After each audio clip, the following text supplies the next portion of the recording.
Ko te mātā tuhi o Aotearoa i a tērā, ka raru ki mua i te tirohanga a te ao.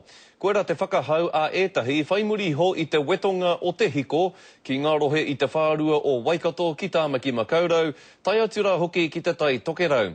Ko te take i raru ai te hiko ki Awarohe, nā te mea i wera ngā wāia kawe hiko i te rohe o Kirikiriroa.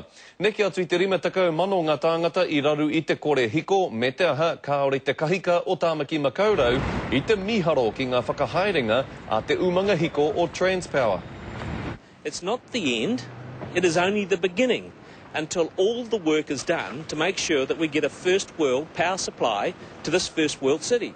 I te tau 28 i raru a Tāmaki Makaurau i te kore hiko mo te rima wiki, i te tau 2000 ko Tauararu a Nora, i te tau ko pahure ake nei, e rua rā a Tāmaki e kore hiko ana.